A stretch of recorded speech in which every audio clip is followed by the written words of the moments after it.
really funny getting my driver's license because I filled out the thing and I was like, is your red light? Like, no, you know. Yeah. Why? So be true. And then I go up to the lady and she's like, oh, you did. She's like, you look the same. All your certificates are the same. And like, you're just repeating what you like, this is not a new license. Say, okay. Same way. We have. That's like a long history. Yes, yeah. Like, meeting on those. It's not knocked out. That's an effective way to. I just wanted to check for a second. Amy, can you hear us okay on Zoom? Yes, thank Fantastic. you. Yes, I can. Oh, great. Fantastic. All right. Good news. This isn't working? Well, we don't, if we don't, do we need it? Well, I actually we do, because I wanted to maybe show something. Hi, Christian. Yeah, nice to meet you. We went on, we will be over this and then flying from our bed. You know, Okay, it's warm enough. He's Warming up. How old are you? That's what they used to say, that was 1967 plan. It was warming up. It's Two going weeks ago. Remember making radios out of the radios that dials. Oh, my dad was a heat kid. Extremely important.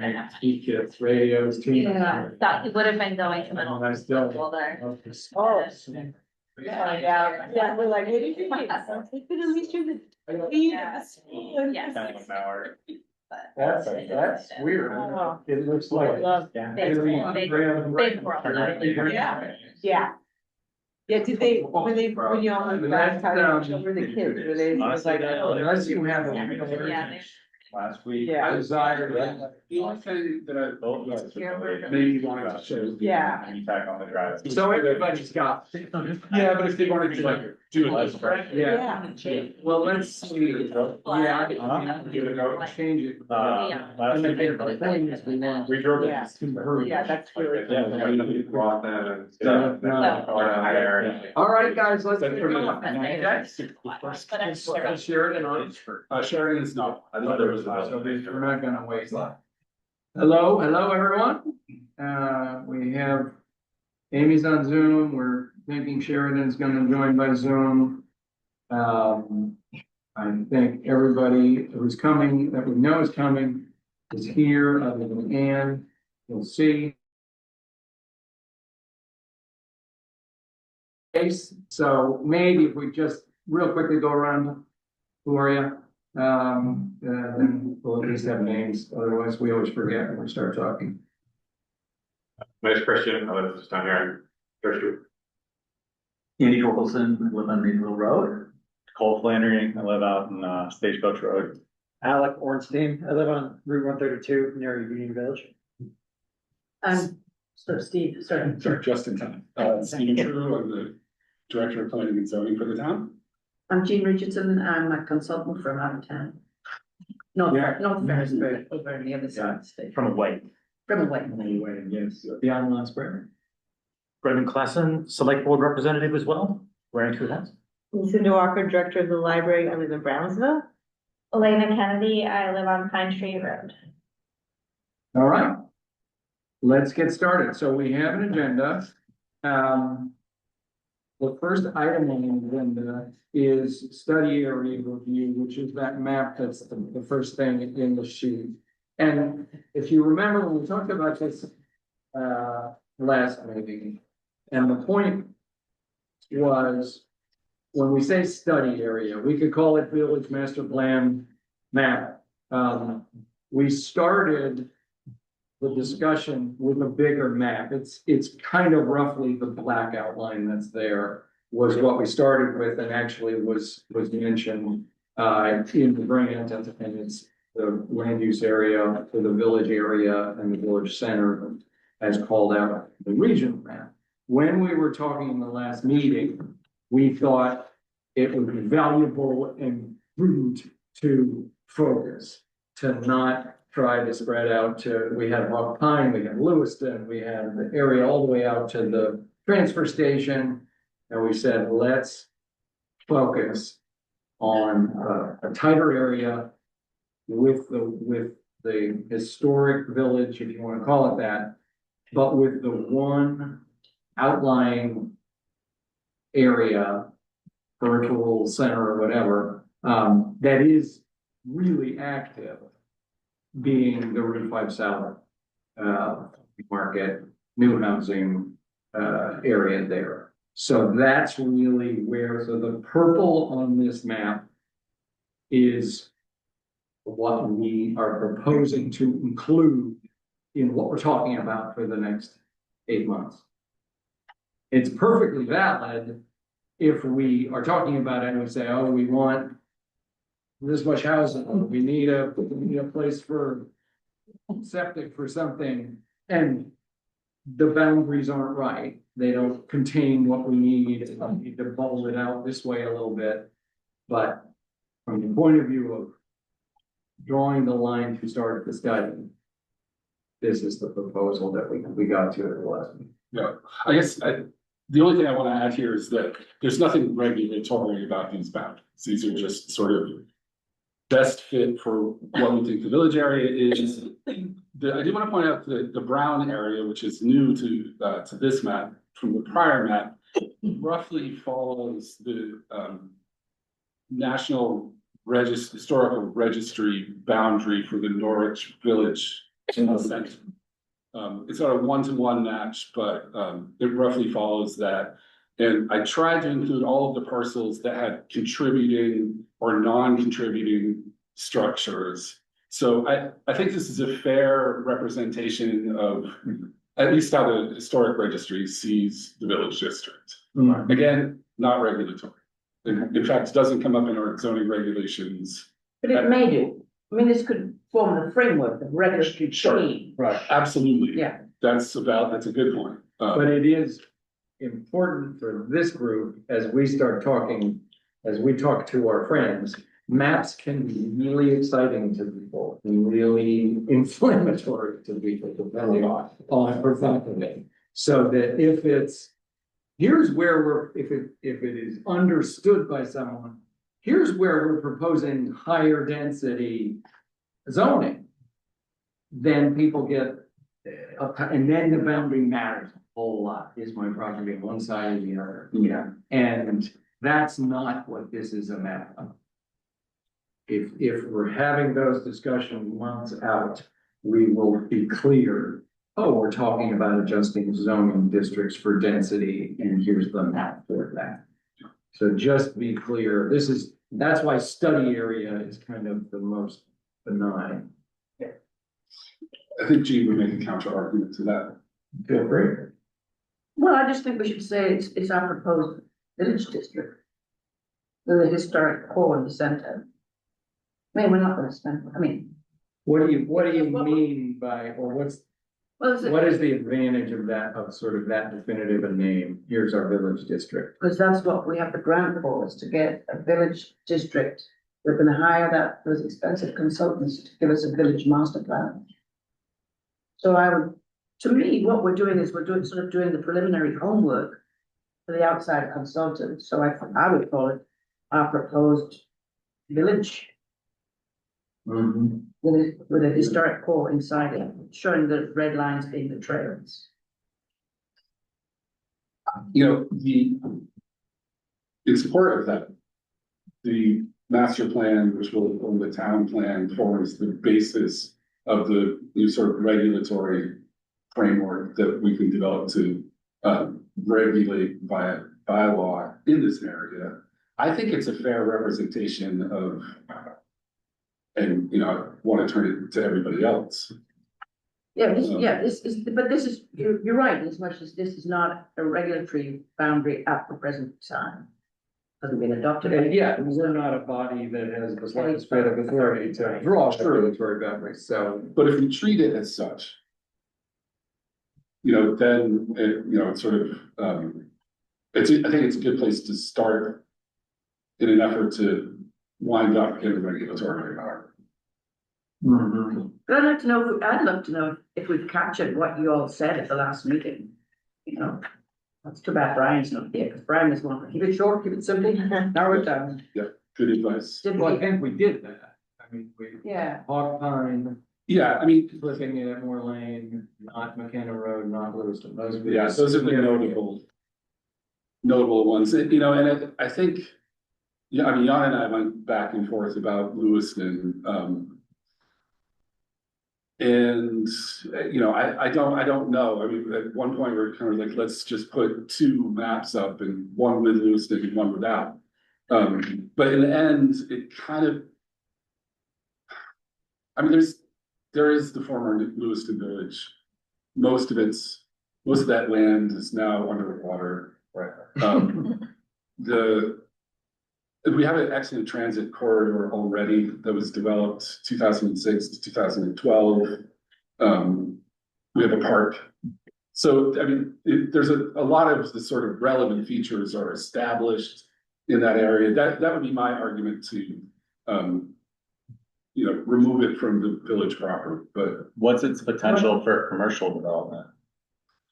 You know, Like, who owns all that, The Dartmouth? Lewiston area? yeah, Dartmouth owns, I mean, there's the sort of residential McKenna Road section. Yeah. There's very little commercial But development. I mean, like On down, the corner of River Road and that sort of. Is that all Dartmouth stuff? buildings.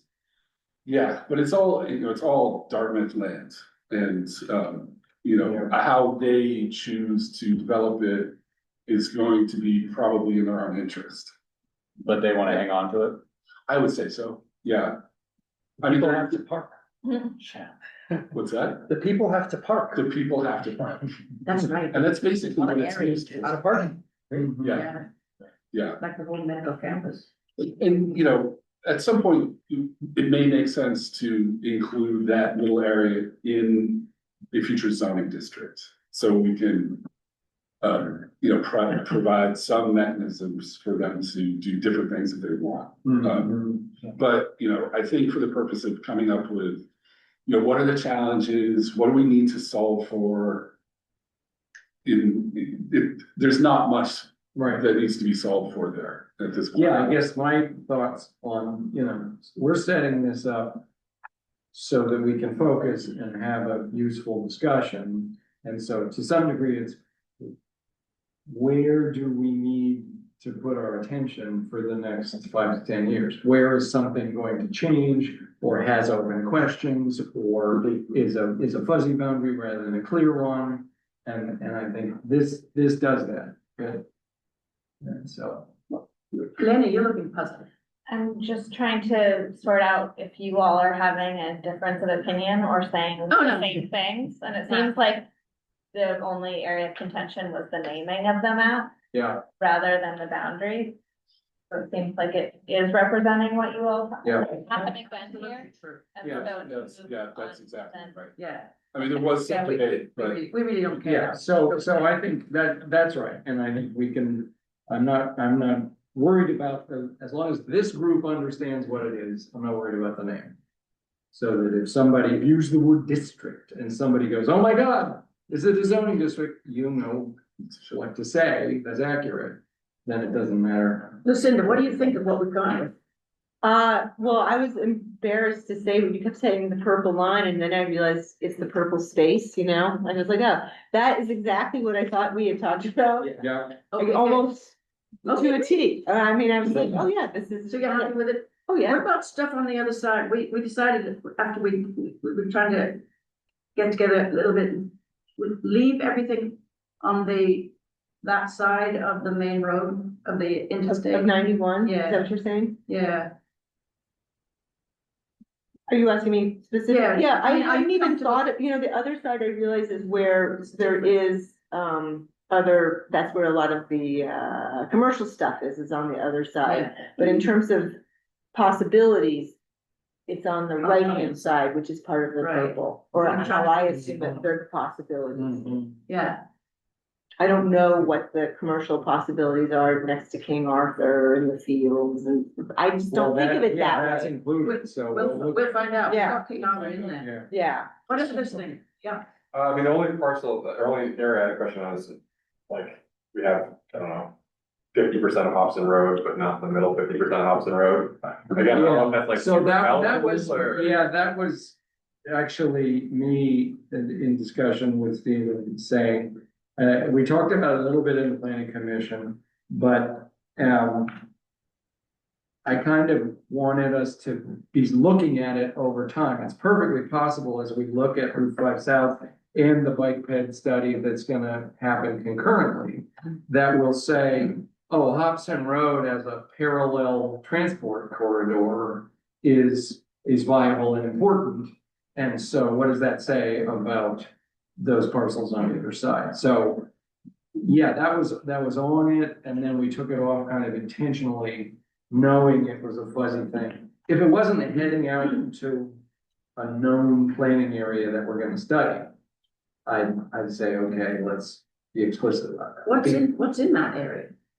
Residences, It's all But residential. it's red, fairly large lots. and it's Like wet significant. on one side, it's quite wet in the middle there. And a lot of people on foot all the time, at least when I've driven through It's the there. bypass because Yeah. there's something in Route 5. Yeah, Yeah. that's think kind that's- of. So if I walk the farmer's market, we go up and. Yeah, Yeah. yeah. To avoid Route 5. So would it be an argument to include it if what you're saying, if we're talking about pedestrian access and improving it? And thinking about, okay, what are the loops that people walk or the corridors that people want to walk in town? If you included that section of Hobson Road to bring it down to Route 5, and maybe one day people might let their kids go on Route 5, who knows? But like, would that be a reason to include that in the study area? Yes, and kind of no, because we've applied for a specific bike ped grant, federal bike ped grant, to study alternatives for a shared use path on Route 5 South. And I think, given the current conditions, like preferred alternative might be to develop pedestrian access along Hobson Road. So I think we're gonna address that question in a subsequent study. I mean, if A we. parallel study. Yeah, parallel study. What do other people think about that sort of, what is it, trapezium? Can it be a trapezium? It's not like a It's kind of yeah. trianguloid area. What do other, Triangulatory. that's a new word. What does anybody, people think it should be? I don't see a reason for not including. Yeah, I agree with that. Okay, right. Yep. Okay, that's Okay, fine. let's add that back in. Yeah. Andy? I lived on Hobson Road in 1980. And Okay. it was a pleasant residential road and, we walked the children up and down, and so forth and so on. So it does seem connected in many ways. Yeah. And it's the only road in town that has speed bumps. I know, I was gonna say, and now they manage everywhere. that. Yeah, I've thought about that. I don't know how they managed that. and- But and, they maybe do they'll- help. Yeah. People driving slower on that road, so Ah, I think it makes sense to kind of close Okay. that. put that in. Absolutely. Easy enough. Yeah, yeah. What about other areas on there? Have we gone too far or far enough up, the Beaver Meadow Road, for example? I mean, so one thing that I feel really strongly about that the town needs is a connection from the village by bike to parcel 5, which is like one of the main recreating areas. Yeah, And it connects you to everything in this town trail wise. yeah, And my kids do, I mean, I bike a ton. My kids do the rec mountain biking and they have to ride up Beaver Meadow on their bikes, single file with cars, blind corners. And they drive especially fast on that. Yes. Yep. I And, just came over that road You're today. coming. and there's zero way to get there. The Ballard Trail connects you from the village by foot, but there's no way to get there by bike. And like, if there's like a bike study going on in this town, for my money, it would be Mm-hmm. to connect to parcel 5, because from parcel 5, you can get to Brookmead, you can get to Blue Ribbon. Yeah. You can get everywhere. yeah. Mhm. So how, So right now, you have to drive your bike from town to parcel 5. but should it be part of the village or It's- should it be? It's farther out there. I mean, it's far further out. Yes, We wouldn't make it part of the village, but we would make a point of having it as our, northern gateway. Yeah. Northern Gateway He Yeah. likes gateways, this guy likes Yeah. gateways as a Okay. concept. as a concept. Yeah, it's because that's what we'll end up with is here's the village plan and then various kind of connection points Yeah. and to do, like, this is what we want to think about next. And so we'll have, like Stephen said, the traffic, the bike ped from the green to the Hartford line or Hartford South. So then we want to flag the other glaring needs for study areas and things like that. And that's clearly one. Is it on this map, it's beyond that It's line? down, it's further down. the It's, side. yeah, it's Yeah, it's like 8 miles. Okay, so it's, Right side of the okay, road. so we're gonna call it so the northern. On the lower end. Gateway. Northern Gateway. It's, yeah, it's clearly not in the village, but it is an important Connection. you go there and path, like people, if you were to stand at that corner there, the Right. Peter Warner's house corner of Moore Lane Mhm. and say, is this what's happening here? How bounded is it? You'd see people in bikes going past you out Constant. that road. Yeah. Constant. So that tells you something. Yeah, there's the blind corner, like the forest. first hill you hit is a Yeah, blind corner and it's terrifying. Yeah, that's something we can plan for. Mhm. Yeah, and trails are a major feature of this village Mhm. I plan. think we should. Anyway, yeah. So it's, Okay, so I mean, I think that's one of those, so noted, make Yeah. sure it's captured and. yeah, as an edge. Yeah, as an engine. I have a, To do. it sounds to me like there's consensus on the purple area, more or less, that, once we've included Hobson, Let's be sure we've heard from everybody on on the purple area. Al, Yeah, I agree. This seems like what we talked about with the caveat that I think we should include Hobson, that triangle. Triples and Uh, sides. Yeah. Christian, do you think that it goes far enough out on Church Street? I mean, I guess it depends on, it's like, if you're looking at like easily developable or like where you put multi-unit subdivide or put multi-unit, anything like that, it's not commercial, but you certainly can put residential down to the interstate there on Church Street. So, I don't know, like, there's specifically on the river side, the east side, but both sides there. Again, I don't know, it's not, I mean, it's only, we're talking like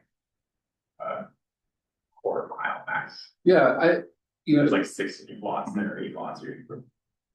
I agree with that, and we've already sort of flagged that area with a special zoning district, the V2. I think that's a solid argument to include it. That district was created to allow higher density, multifamily, use. I mean, it's super close to the school, and I mean, the downside is there's just no way to walk. Yeah. Like, there's no pedestrian access. Yeah. So how? But like if there were, it could be part of the village. Like it's not part of the village now because you have to drive.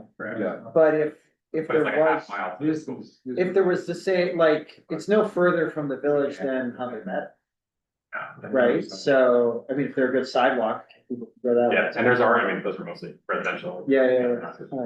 We did make some effort to limit the width and length Yeah. of the area based on whether or not there was sidewalks or a high potential for us to have quickly sidewalks. yeah, But I mean, do people feel strongly that it should in fact go further along Church Street towards the river, towards the interstate?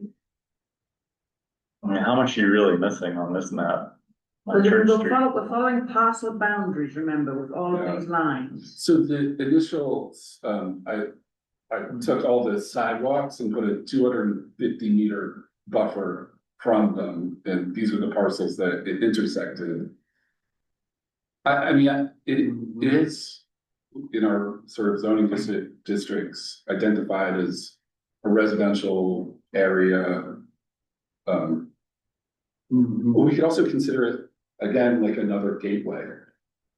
Well, And French Farm Road is like one of the most developable properties in corner, which like is flat, has water, it has electric, it has private, like it has everything you need. I mean, it's private, so like they'd have to want to do it, but it certainly is. So you would include French Farm Road in the village district? Would you say everything, south of Church Street to River Road, that triangle? Yeah, I would just do Church, I mean, it's just, I mean, I think it's all the same property, so it's just Church Street down and then Interstate there. Okay, yeah, I think there's 4 or 5 properties. Property, and one of them is large and Yeah. already has 3 units on it and like easily could, it has like lots of. Yeah, that, I mean, you could build a city there. You could. It's one of Let's those. delete that from the record. Okay, so do you wanna show us where it would be? I think I know where. It's that triangle. It's Yeah. like, really it's going like yeah, that, triangle. it's gonna take all. I don't, I mean, it depends, like, I don't have a strong feeling, like, there's still plenty of stuff within the purple that could be. Right. addressed, Like, And without, that was what Vince said in the planning commission meeting, where he said, you can have one boundary. And then you're gonna talk about what you wanna do, whether that's housing or commercial and so forth. And then you can either fit what you wanna do in that boundary, or sensibly, you need some more room to do it, where would you go? So if it turns out that you can fit everything you want in the purple, great.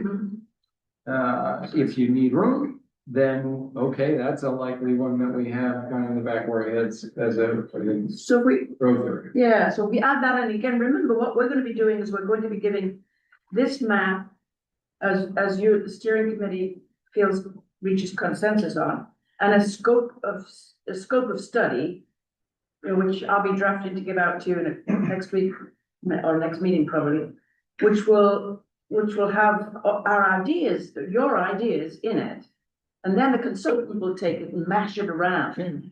So this isn't, like you were saying earlier, this is not cast in stone, what we're doing today, but we don't want to be, we don't wanna, we've tried very hard to limit it, because at the last meeting, people said, make it small, if we can. And, so now we're making it a bit bigger, I think it's fine, I don't have a strong opinion one way or the other, but, we need to be sure that we're, if we think it's important to keep it in now, I think we probably should, because we need the big guy consultants to be able to mash this around. And then massage it some more, so your final decision will be after they've done their charrettes and presentations. Well, so yeah, we just asked the question, is there a better than 5% chance that in 10 years, something interesting might happen there? Then we should Right. include it, That's right. because we wanna think about Yeah. it. I think that's solid, That's our Eastern Gateway. exactly. Yeah. So, yeah, I think You could that's a good. design the arches that drive. No, we're gonna have rustic. It's the interstate, they're already. Yes, there you go. It's just graffiti on Yeah. the interstate. Got it. Free furniture. Tired. Yeah. Okay, So, yeah, that's it, I think let's include that. Okay, so now we've got the Southern Gateway and Northern one and Eastern one. Where do we want the Western one to be? well, the problem, these roads don't go anywhere. They loop back around and end up over here. So what Griggs Mountain is the western, it's Right. not a gate. It's the Appalachian Trail is the only thing that goes over. And this is a good point. So there is no access through Right. that, no, Okay, short of trash. and are people happy with the brown center? Does it look? There you go. It was logically put together, I think. Yeah, they're in the application to the historic register, National Register. Right. Register, if you can say that word. Yeah. There was a map which I roughly followed. And I think that this is an important question. Because, you know, if we delineate it now, we're probably gonna wanna ask some different questions about how we wanna see the historic district treated. Right. And that, you know, registry will always be there, the historic homes that, you know, established it, contributed to the creation of the district will always be there. So we don't necessarily need to treat this area differently. It does also contain, you know, our clearly entirely commercial center. Which is another way to look at it in terms of sort of treating it differently in land use regulation. Mhm. Do we have a copy of this? No. No. That's where it's from. Yeah, this is the historic district. I don't know if anyone, Which is pretty much the brown. which is the brown area. Do Yeah. you want copies of this by any chance? Just- I'd be happy to do that right now. You would? So, Yeah. I mean, I think Yeah. it's one of those things that you kind of ask yourself, does it pass the common sense sniff Right, test? If exactly. you walk around town, Yeah, does that make sense? And I think it does. I mean, you look and say, oh yeah, that's, and then it kind of stops at the, the officers at the corner of Main and Turnpike. Yeah, that's, and then the housing is different, or the, you know, where the boundaries are and which houses are included, make sense. yeah, I thought it made sense that it's. together. So he'll get you a copy of that. It's kind of interesting to put all these bits and pieces together. So maybe just, I think this is good, and we've made several important changes and notes for later. If we park that for a minute and. Could I? No, no, go ahead. Could you explain again the purpose of the brown? For the purpose of our study, our plan, So, good, that's a good question. what are we because saying about the brown? We're not saying anything other than it's worth delineating for the purposes of discussion. It's different, it's unique. It has different aesthetics, it has different, maybe commercial, it has different density, it has a different feel. Okay. So we will wanna call it out and talk about it Gotcha. in this group and with the bigger groups. So let's give it a name and give it a shade, Got it. so we can. And you're the one with the legal background, right? Yes, so, We won't hold that against. wait, no, so ultimately, what we're doing this, what do we call this, a study, a scoping study, whatever it might be called. Ultimately, once this has gone through the consultants, massage it, they make something pretty, then it'll go through an approval process. And it'll be through the planning commission, it'll get incorporated into the town plan. And that will then, once it's in the town plan, it becomes law, whenever you've finished updating the town plan. Then you can legally write under Title 24 your zoning ordinances to fit with this new designation. So you might have a totally different set of zoning regulations for the historic core compared with the purple area, sort of. Can I ask a question then? Yes. So I wasn't here last time, so I probably missed the answer to this question. That whole Route 5 South to me is not the village, it's like the commercial district. Is there a benefit to designating it as a commercial district as opposed to including it as part of the village? Would that free up things down the road as far as zoning and all that goes? Well, we're not trying to think of things as being either commercial or residential, putting this thing together. We're sort of doing a study. Yes, it does have more commercial pieces that's in it there, and ultimately zoning might put more commercial there when we get to the zoning piece, which is 2 years down the road. Okay, but including it now as part of the village doesn't hinder, I don't know, zoning designations down the road or No, anything? no, it doesn't. There's nothing we're doing right now The feeling of, relates to zoning in Right. a definitive sense. But would people use this product potentially in the development of zoning?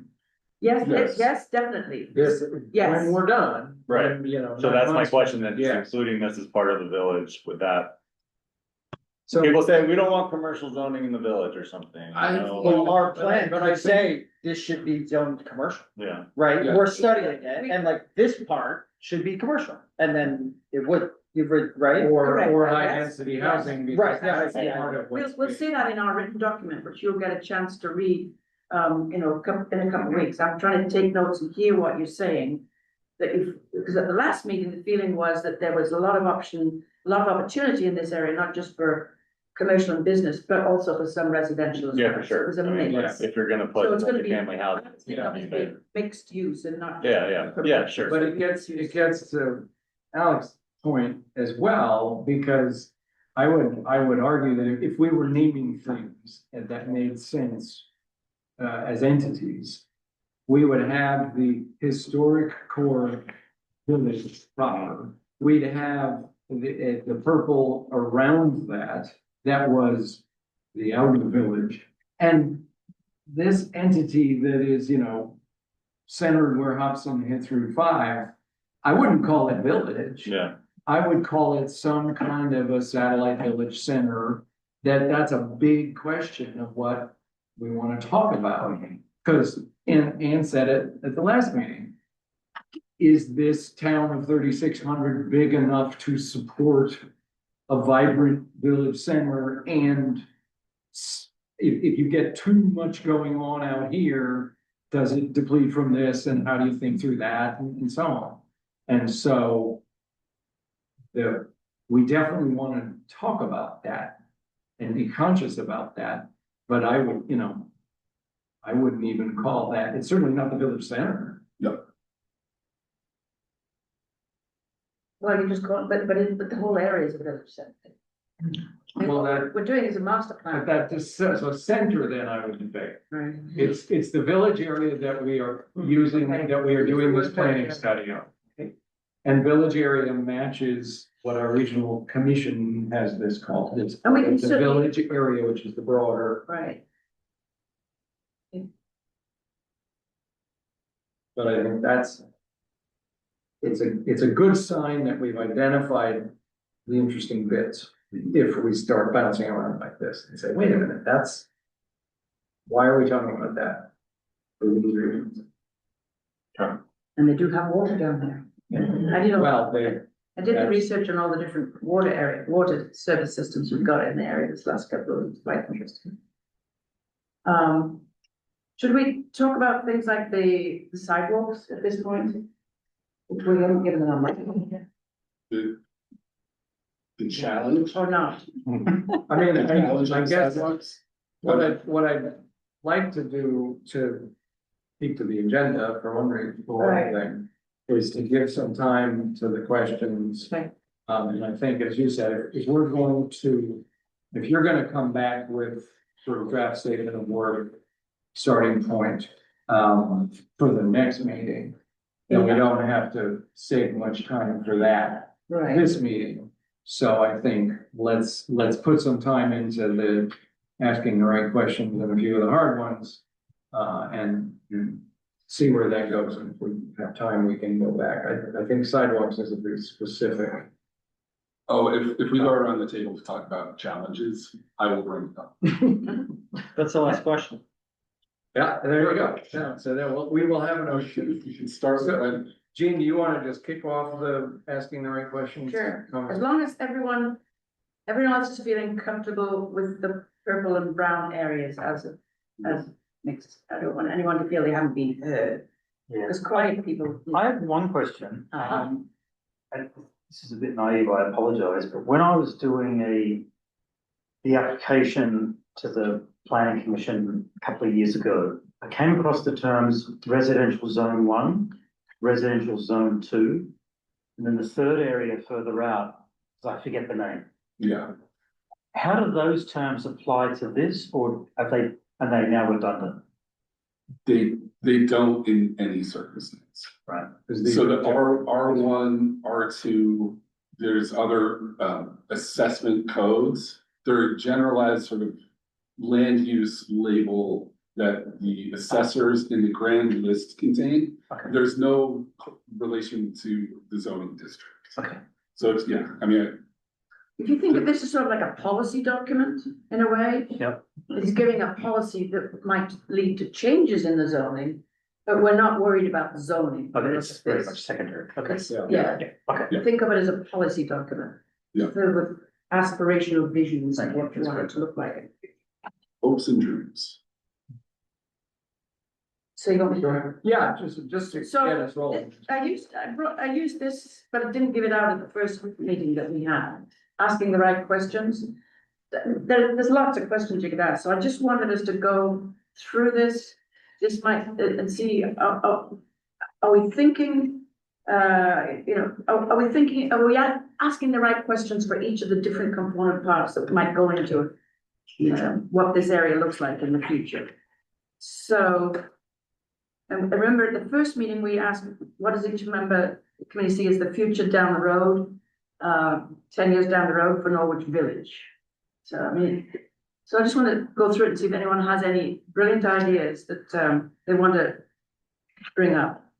Well, and I think just to back up for a second on the questions, that we, the steering committee, are kind of the prototype data testers for the conversations we want to have in the fall with the whole town.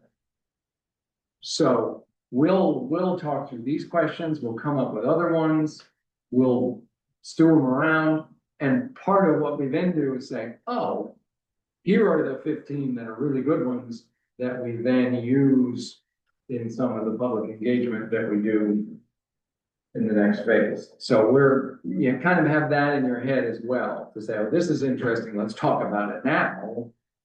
And then, oh, that's an extra good one. I'd love to hear what the rest of the residents think. And the outcome of this conversation is to inform the sort of narrative section of this scope of work document that we send out requesting for proposals. So, it's really like we're framing the content and the topics that we want to explore in the master plan. So it is really important to, address sort of what, where do we want to see the town in 10 years, in 8 years? What are the challenges in getting there, and some proposed solutions? If I could go back to the sidewalks, this is a good example. So the majority of the sidewalks in the center of the village are owned by a special district, the fire district, who confusingly operate the water main. And, the town owns the section down to US 10, down to Ledger Bridge, and out Turnpike. Now, without town ownership of the sidewalks in town, and no commitment from the fire district to maintain and improve those sidewalks, we're really sort of hamstrung in what we can propose in terms of, future upgrades, improvements to the sidewalks that are owned by another entity. So I see that as a big challenge. And, I would like in our village master plan and with our consultants to, drum up, a process to swap that land. How would we actually achieve taking ownership, the municipality taking ownership of the sidewalks? Did they own it because they put the water lines in and put the sidewalks over them? What was the history of that? I think that's right. I mean, I don't know the origin. It's The fire district is, I just did the research on this last week. Geez, It's pretty hilarious, really. So the fire district's been around since 1922. It was formed by a vote of the select board at the time. And it covers, pretty much all of this area that we're looking at right here, over which they have a certain type of jurisdiction. They own some buildings. They own some forested areas out in the town, and they That's the first. they log that and raise money for it. And they developed the sidewalks weren't directly related to water lines at all. It's just another one of their functions run by the Prudential Committee. And I think so much of writing PhD on these all over the state, because they're all very weird. So I read through all the minutes from the last 40 years during the last 2 weeks. Also really quite fascinating if you have nothing else to do, or you want to drink a beer and watch something on the screen there. Every now and then the Prudential Committee comes to the select board and says, hey, would you take over the damn sidewalks? Because we don't have the equipment to maintain them. And then nothing happens. No one says no, but nothing happens. And then, You're taking on something that costs a lot of money. and they have a budget. They meet regularly. They have voting for what takes place. But who funds them? They're not by you. Water, Yeah. whoever pays for water. The water. Oh, yeah, those of us who don't have Yeah. town water. Then you're not, you don't contribute to that. But of course, it's because they used to own the dam, right, that's right, And then the dam, it's an interesting historical thing, in 1972, Rapid City, South Dakota dam broke. right, And that's when all the Yeah, yeah. dams in the United States were inspected, and this dam was condemned at that point. taken Right. down. And then I don't know, and then did the fire district build the wells?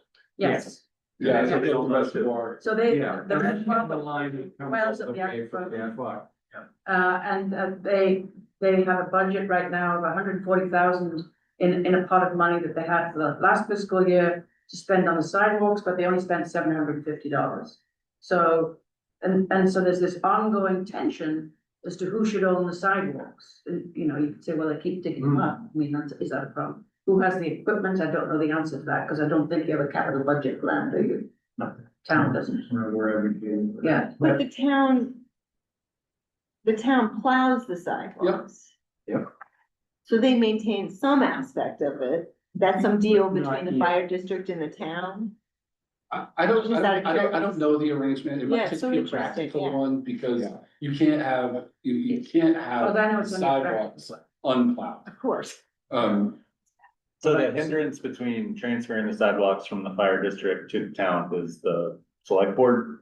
No, I think it's just sort of like tradition, and that no one's made it crystal. Didn't you say One or the other. The prudential committee comes and says, Periodically, and then periodically the select board says to the cultural Sidewalks. committee, could we take over the sidewalk? No, I don't think so. So it really just depends. It's, yeah, there's a lot of money involved, and Um, that slows things down, so that the select board would need to say, we will take on, and then all of the people coming and saying, I just tripped on the sidewalk, I'm gonna sue, we need to fix it, they would all come to the select board and ignore the prudential committee, and it's a And responsibility. are they funded both? So like, I assume if you get a water bill, you pay that goes in as well as like whatever that special tax assessment is on. That's right. Yeah. People living in And, that. you know, sort of anecdotally, I understand that that legislative, the prudential committee hasn't funded sidewalk maintenance in over a decade. That's not a correct statement. Thank you. No, they have, as I just said a few minutes ago, $750. they spent $750 last year. They have a budget line item and money in the bank of 140,000. So it could be done. It just isn't being done. So can I take this as an example? That is Of the precisely, focus. yeah, that is precisely. And because it is perfectly legitimate for this group, this study to talk about this, to get feedback from the town that says, oh my God, this is really important. This is our top 5, we gotta get something done about it. And that at the end of this study, we're gonna say, here are the top 5, one of them is sidewalks.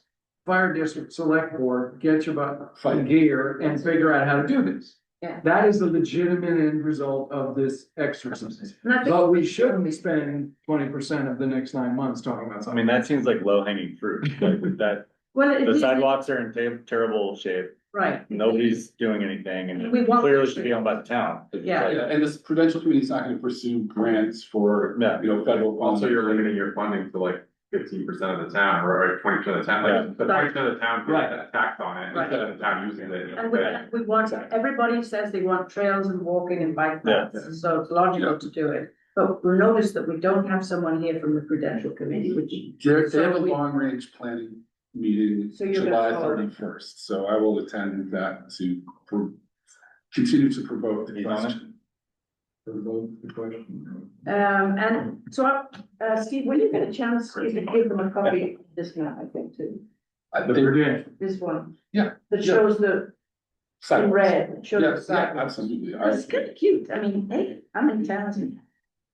Or, I mean, it's fascinating, the illogical. It's great to be. Yeah, yeah. Anyway, back to these questions. So, the second question we were posing is, will you be living in the center 10 years from now? I mean, why not, or why? I mean, you don't have to answer it, but it's just one of those, there now. so- Yeah, I you don't- live, so you don't want. no, I don't like people, that's why I live out. See, there's- Can I, in there, just on the first one, when I was looking at that, I kind of expanded it. We talked about this a little bit. Into 3 sections.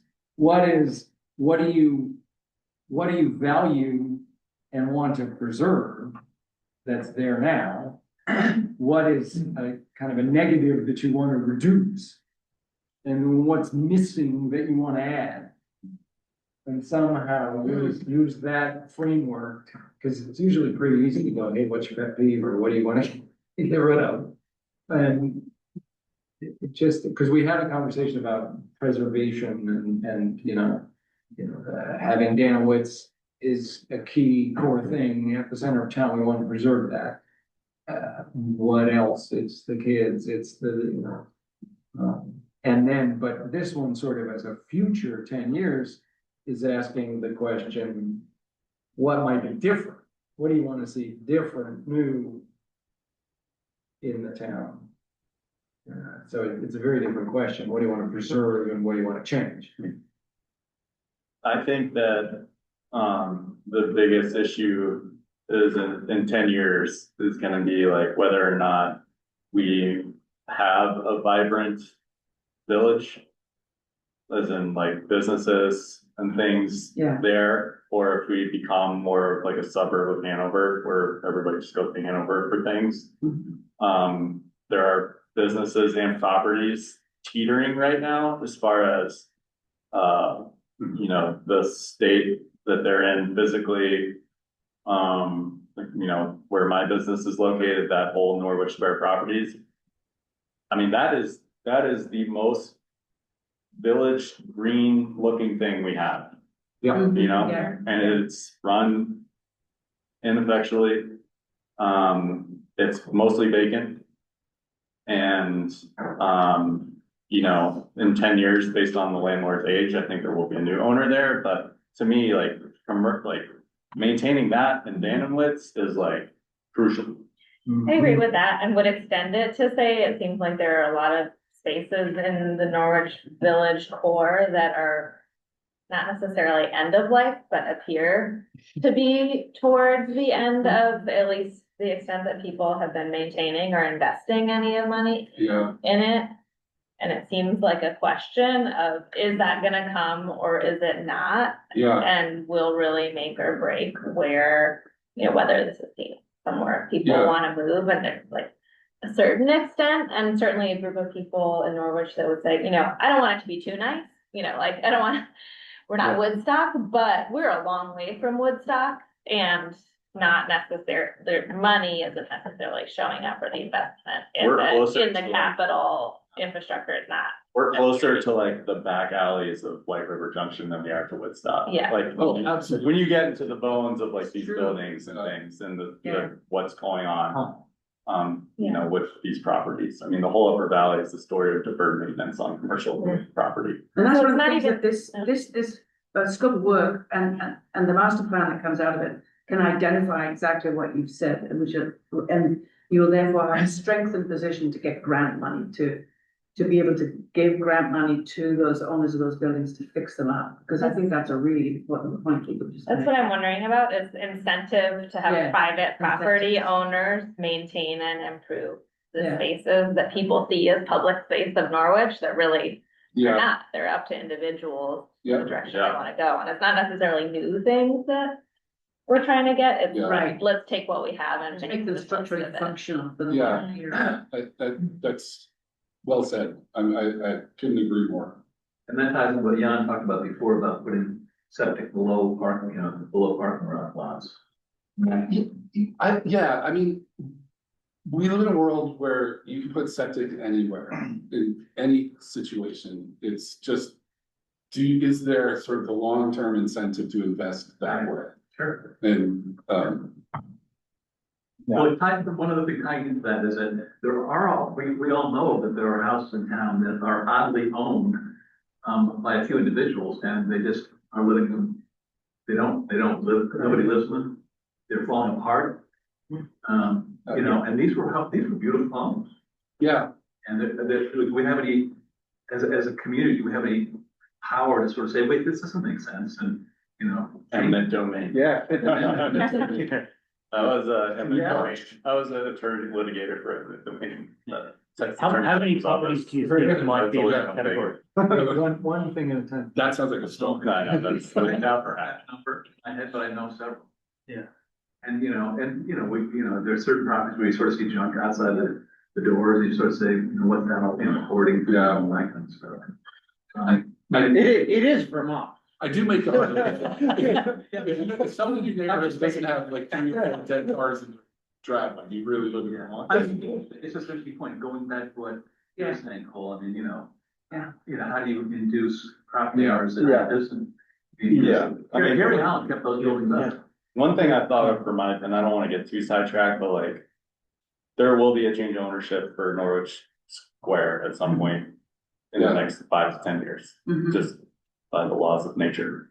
I always thought about the Tracy Hall issue here, like, is there any opportunity for some kind of public-private partnership to like purchase Norwich Square, move town offices over there, not mess with trying to rehab this building, and like make something work there? The state's really pushing public-private partnerships right Yeah, now. too. yeah, I like think it's there's a just- workshop on it. Yeah, I don't. I mean, again, Mhm. that's something we can, put into the scope of work and expand on in a public setting. And, address the process and how to do that, and the willingness of the town to support it. It just, I just read about, process of like throwing money at this building to like Look make at it, these roads. yeah. Well, Nobody's throwing any money at this. right, but I mean, like, as far as It's making it more, No eco, offense. so like, more green and like more efficient and all that. It's just like, well, maybe it's time to move on to another Yeah, option. but let me be the first in line to support that. Yeah. That's a very, Andy's talking about riverfront access and can you do that to solve the trace? That's the kind of thing we wanna get bubbling around, so people say, oh, I wanna participate, and you're gonna get more ideas than you can do. You're gonna get to the whole incentive question, which is really the crux of planning, is always what tools do you really have to make things happen or to guide what happens. And Yeah. you'll always have less influence than you'd like to. But that's the line we want to explore, because you'll have these wonderful ideas, and then it'll be how can we make them more likely? Go ahead. As you're getting to the point of teeing this up to bring it to a bigger audience of town, or getting people to talk about trade-off. And I'm sorry if you all did that, so don't answer me if you've already. Go ahead. But thinking back to prior town plans 10 years ago or 20 years ago, is it possible to crystallize any specific things that came out of those that resulted in sort of significant improvement or change that you could illustrate for people? Because I think that they would be really motivated to hear like, this conversation matters and here's what could be possible. So I think we can get really stuck in. No one's Yeah, moving it's a very- anything, it's a there's very no good point, money. Because if you look at this one from ages ago, you look at the current town plan. And you read it and you say, oh, that sounds good, or that sounds good, but then you look at the action items. The most specific. The implementation. It's policies, goals, policies, implementations, and even those. The track record's not great for them happening. And so that's the opposite of what you're talking about. We wanna do the other. We wanna have examples of where somebody had a good idea and we could manage to get it to happen. There are several of Yeah.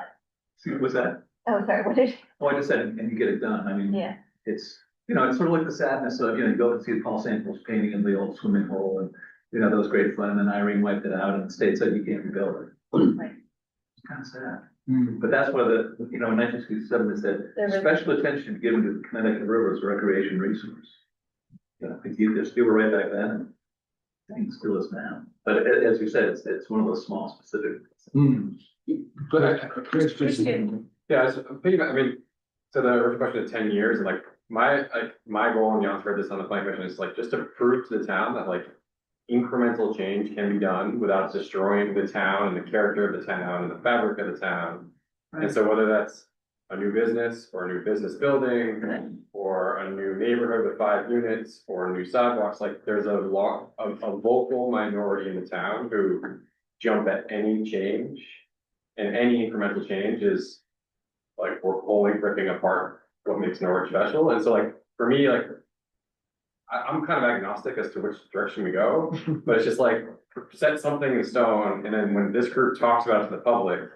It's talking about it in a way that's like, we're not destroying Norwich, like, you could put a new sidewalk in, you could put a new business in, you could. Do something radical, like change where the town offices is located, like, it hasn't always been here, like, this is 60 years or whatever it is, but it's not forever. Like, we used to build houses in Norwich, we used to build new communities, like Jones Court, Carpenter Street. Like, the condos The condos there, are like- that was like a major meltdown.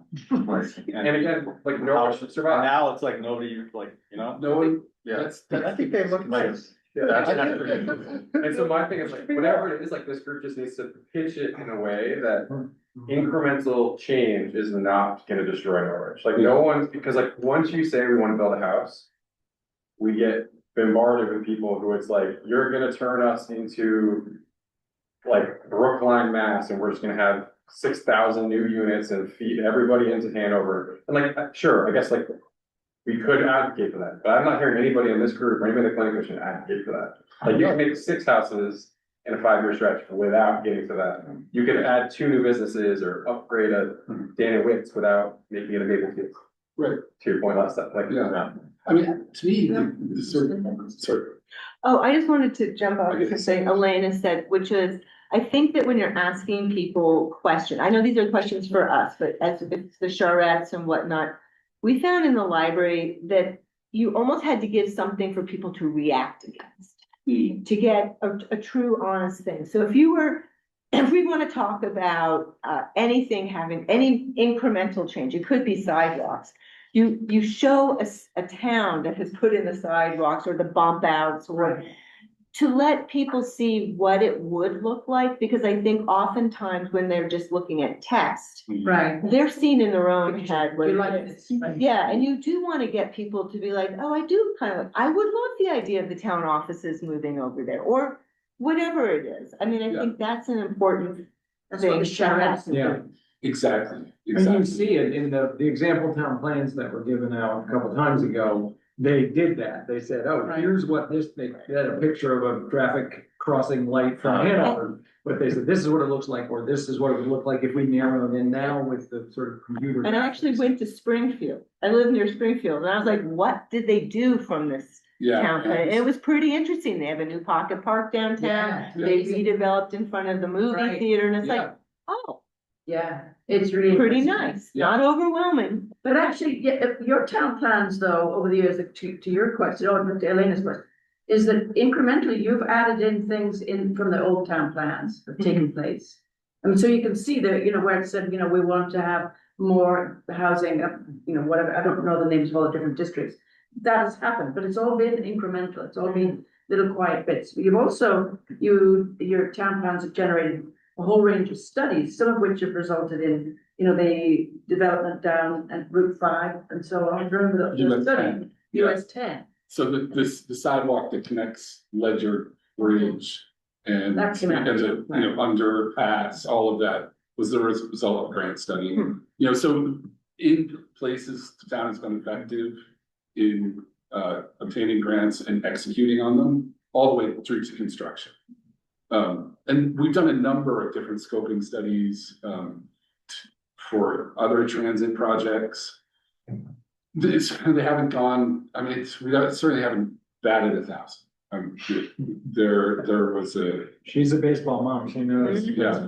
It's like. sometimes we struck out and were kicked out of the game. We once had to return $100,000 to engineers for work that, we did and refused the grant for. We did a study with using charrettes in 2005. I looked at all the previous studies. we Yeah, did. we spent the effort. And there was one on mixed use, which proved useful to the town. So we've done useful things, but you're right, pictures.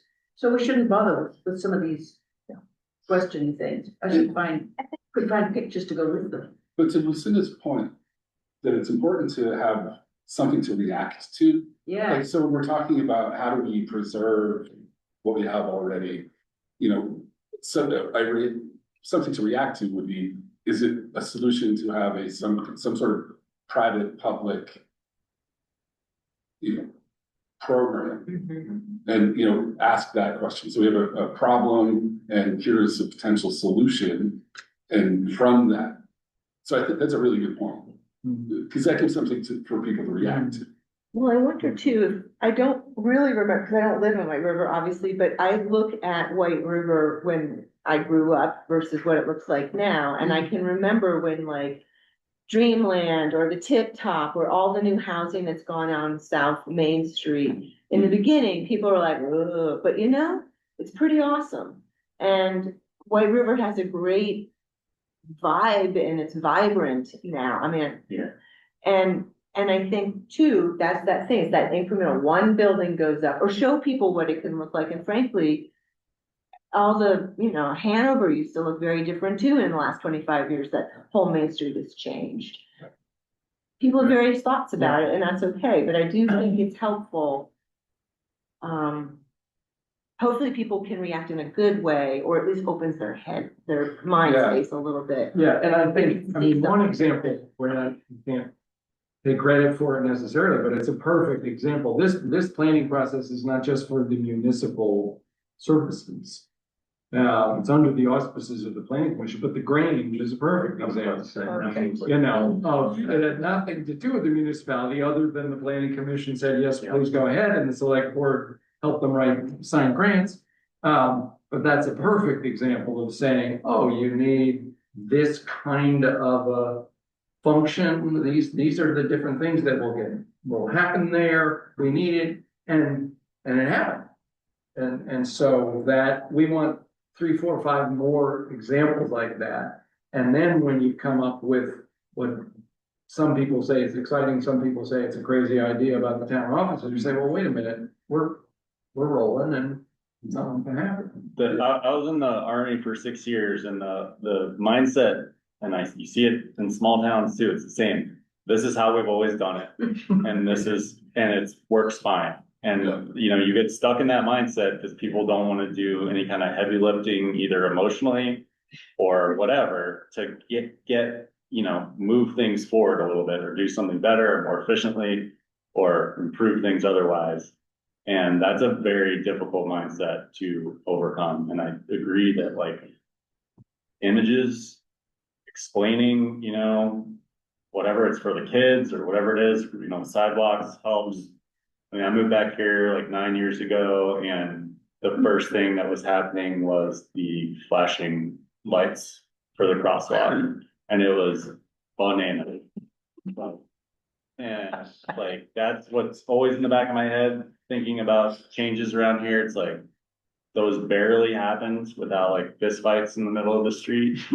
And, you know. Well, it's human nature, right? Resistance to change. Yes, especially in a public process, because, you know, Yeah, the weight of one negative voice. yeah, That's right. It's In terms of housing, I think, you know, on the ground exhibits of things that have worked would be Jones Circle, which I think were the Sears kit homes from the 40s. Yeah. Right? Yeah. All the mid-century moderns up on Hobson. Yeah. That must have been causing a huge consternation at the time when they went up. I wonder. But they're examples that have been not just accepted, embraced. the condos, all that stuff just might be sort of examples you start with showing people. Like, do you all remember when everyone Well, melted down about the It's really condo? funny to sort of share, Yeah. like, people were so, it was 19 whatever, Yeah. people were so worked up about this, Right, and so now I'd be it's like, well, central. this is to- great, this is Yeah. exciting, be like, you melted down about this and everything's fine. Or like maybe Star Pictures are the perfect one. Like those are perfectly, like, those are great family houses in the core of town. But if you wanted to make a new Carpenter Street, you get opposition everywhere. And Yeah, but it's like, those are core, like, I mean, there's what, 15 houses there that are all walkable and the change hands with families and. God forbid, if you propose tearing them down, everyone would say, no, you're destroying the character of the village. exactly. And also that would support 24 units on 2.5 acres in the senior center. No one blinks an eye, but you propose, you know, 24 affordable or any unit that. Yeah, and so, I mean, it is imperative as we go through the public process to stack the deck of it. Well, maybe Jean will know, and those with more experience, but also think it might be worth showing people what the flip side is if you don't invest or embrace any sort of development and change.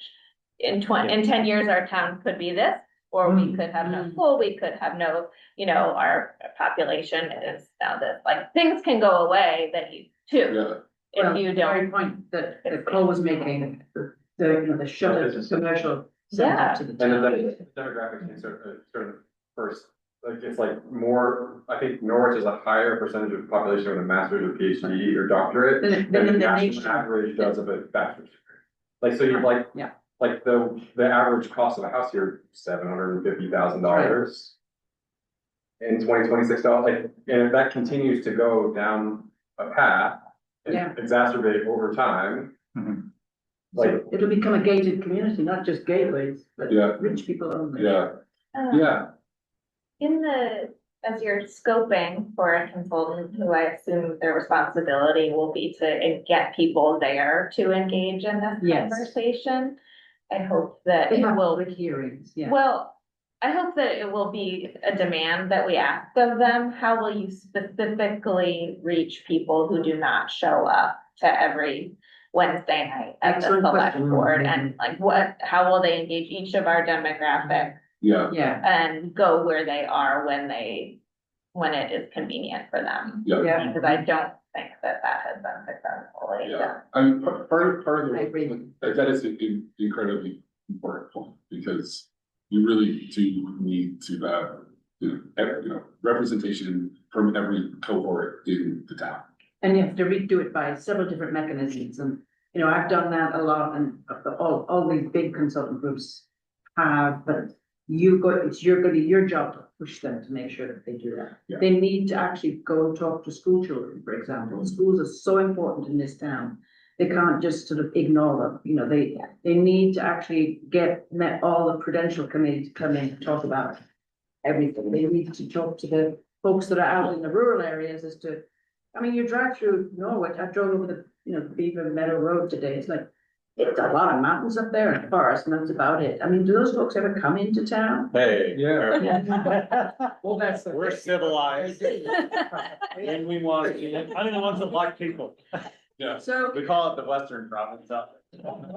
so should there be a meeting in West Norwich or, Oh, yeah. in the booming metropolis of, there should, if that's, or, how do you reach out? And so there's not a lot of money in your budget for that, though.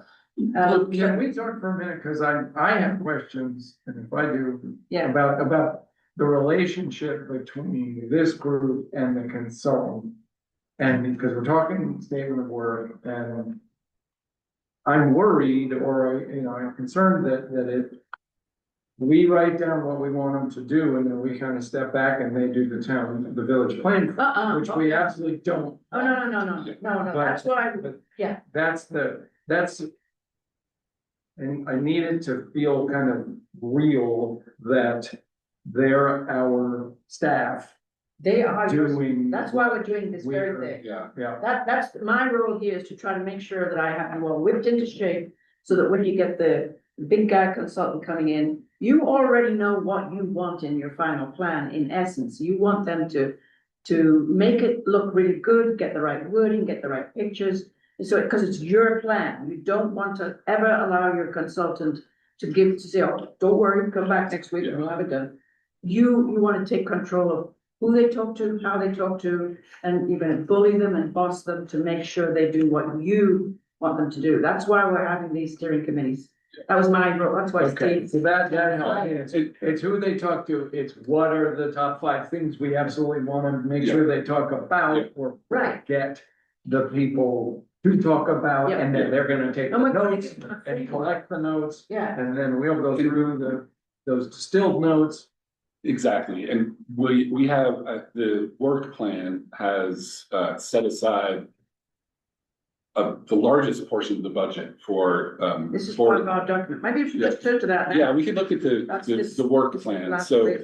If you look at the top line, it's organizational meetings between the consultant we choose and ourselves.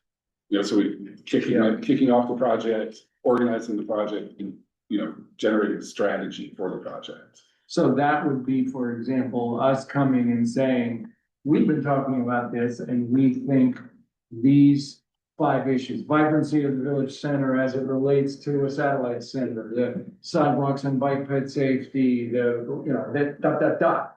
Those are absolutely must engage the town in. So we'll have a list of topics. We'll have a list of stakeholders.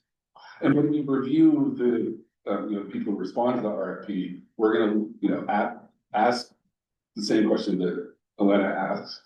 How are you going, how are you gonna reach all of the constituents? And we're gonna be looking for the most innovative answer from the consultant when we choose them. And it's your job, I mean, you all represent a group, you all have networks of friends, relatives, or people you work with, whatever it might be. Part of your job is to make sure you get everyone you know coming to the meetings or attending them on Zoom. Do that Cole's happy hour wine shot. I like that.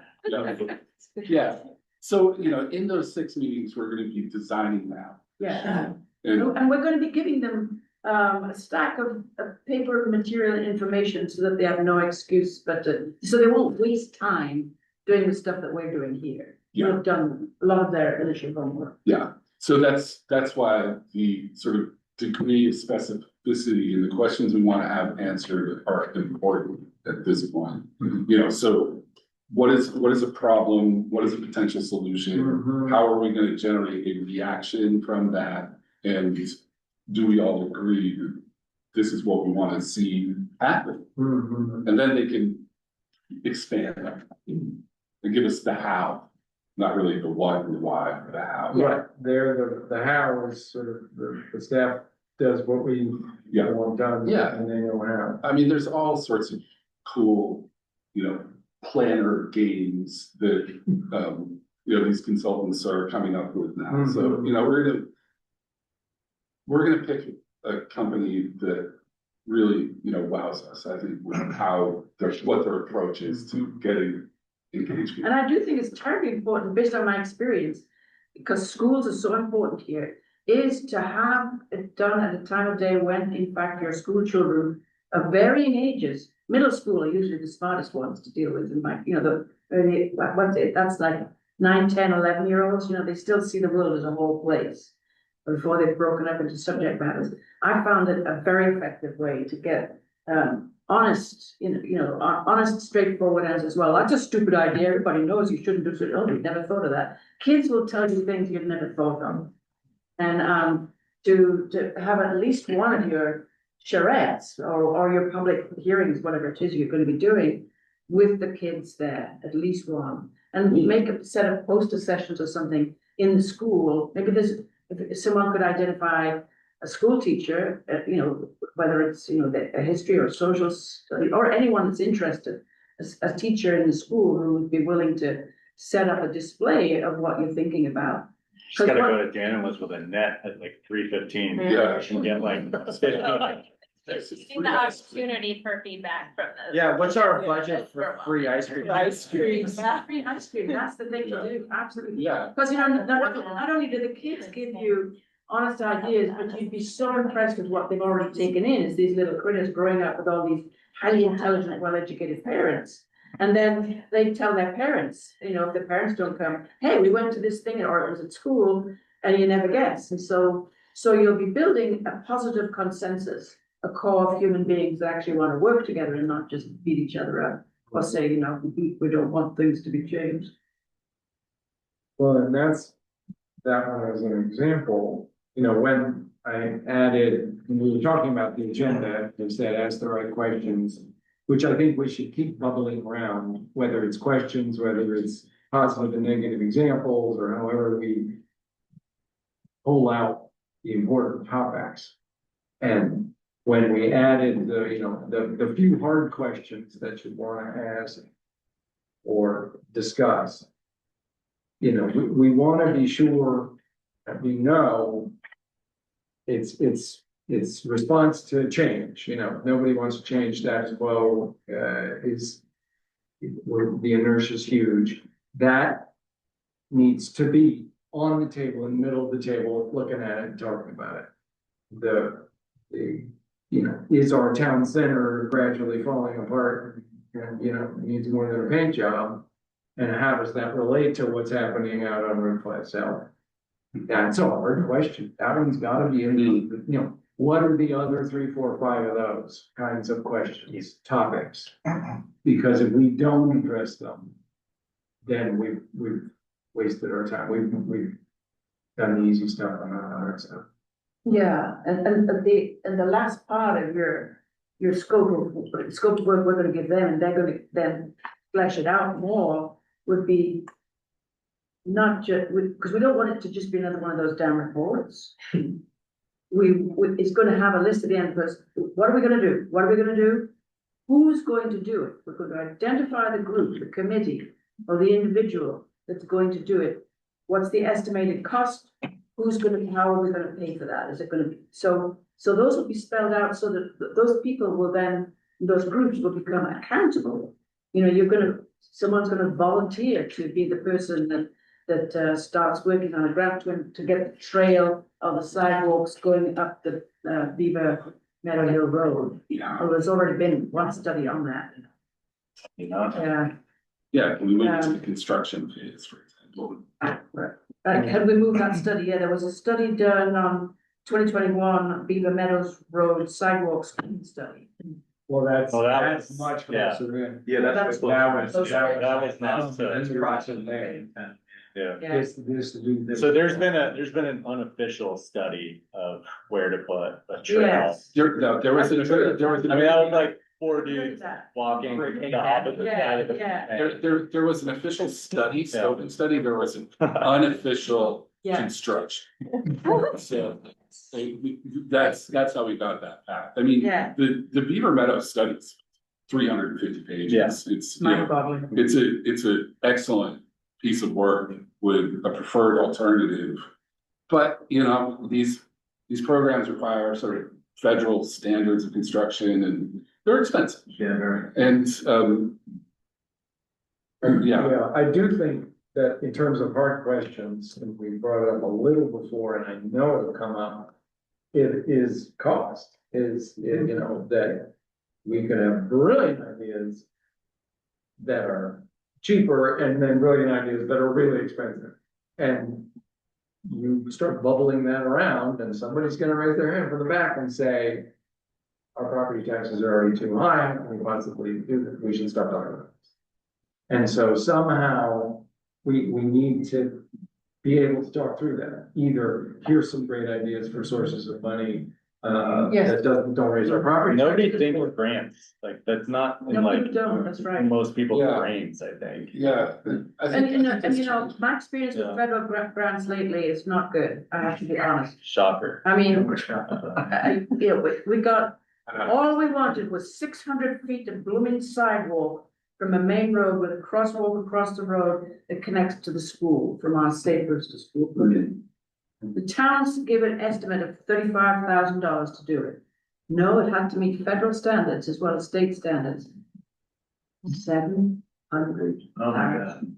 No, Yeah, for an intersection on Route 7. what? 7. Yeah, it's incredibly, yeah. And, But so we know we could put it in for 35,000. Just getting the road through. Well, they know that, yeah. You just do it. Yeah, it's. Well, I mean, that's what I suggested, but Says who? exactly. I'm a lawyer, you can do it. It's asking. To- What are they gonna do, come and rip it up? So, yeah. Alex, you can come with me on the night crew to rebuild the knowledge. But, That's a good plan. I think we need to be, thinking counter arguments. Yeah. What is the price? For this per resident, And how does just this actually? and what are the ideas, cause we're gonna have 10 ideas and 3 of them may be dirt cheap. I mean, they're just, they're not they're not capital intensive ideas, but they're great ideas. It could be a community building activity for a weekend. Yeah, or you look at the example of the Grange Yeah. and say, that cost a lot of money, it's like $2.2 million. And they are literally $15,000 away from completing that fundraiser. Yeah, So don't stop doing something that's a good idea because it's gonna be expensive. Right, yeah. Or go to private foundations. There are. Yeah, so I think what I'd like to do is, if next meeting's focus is starting the statement of work piece. And it kind of blends together what we're talking about in terms of content. To say, what are the important topics? What are some crazy ideas that we want to get on the table? That blends together with giving something to the consultant, but you know better how, that's kind of the content. The statement work is what we need to engage in a conversation. We're gonna have plenty of time to talk to them about this topic or that topic. But how do we take the next step to write an RFP that gets us Yeah, Well, should that I- road? Well, what I could do, if the steering committee want, I've already started what I'm describing as the scope of work. yeah, I think Should, it's could a I, good start. can I send this to them I don't, before the next meeting, so I have to read it? yeah, let's do that before the next meeting. That'll give us, I mean, the statement of work is gonna have a narrative section describing our intent. You know, what we want to have accomplished from this.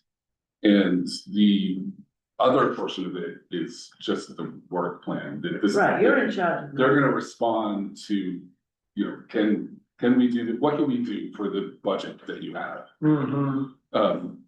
And, you know, all these consultants are familiar with the municipal planning grant structure, so they know the fee structure. I see the statement of work as being a statement of what the steering committee thinks is important Mhm. and what they want the consultant to do for them, Yeah, priorities. within the That's what this context of the is. work plan, yeah. Right. Yeah, and so.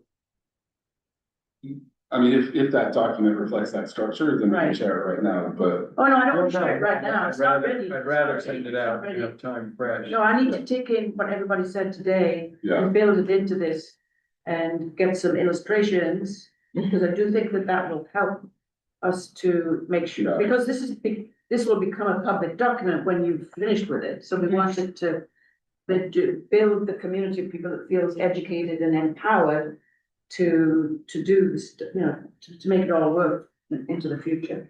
But I just want us to have the right balance, because we brought up interesting topics that, you know, we just scratched the surface of the interesting things to talk about. Oh, yeah. And then we wanna do a piece of work to, in parallel, get a consultant engaged. Yeah.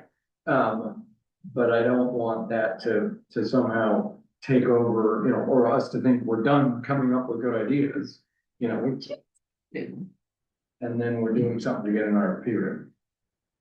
So, yeah, I mean, I think we, at our next meeting, we need to continue this, you know, the discussion of what are the challenges? Where do we want to see the future? You know, there's other contexts that we haven't really discussed. For example, housing, which if we're, you know, the most loaded topic in Vermont at this time. So it's, you know, it's really important we get clear sort of picture of what questions we want to ask around that. so can we And combine also, those you know, two? sort of community building, which I think we just touched on, Mhm. is, I'm sure there are more interesting ideas from this group about what that looks like. And, you know, is it something like the Grange? Is it, you know, sort of ongoing trail building in the center of town, streetscape volunteers? So that's a point of discussion. So I And think also- if we can just, in our heads, see these two parallel paths. Until we have a piece of homework to do, which is to generate an RFP in not too many more meetings. Right. So that we can get that Two more meetings. timeline moving, because then we gotta get these people to write the end of the day, you know, and then we wanna get something real in the fall. Yeah. So we have that piece of homework to do, and then we'll put some time in each meeting for that. And then we wanna also have time for just these identifying the challenges. And letting that bubble around and come up with ideas, so that we're progressing both of those. So, yeah, so I should put together a document on that side, on the homework side. Yeah, on the RFP, together with all the things that I think should go with it. Get it out to people by,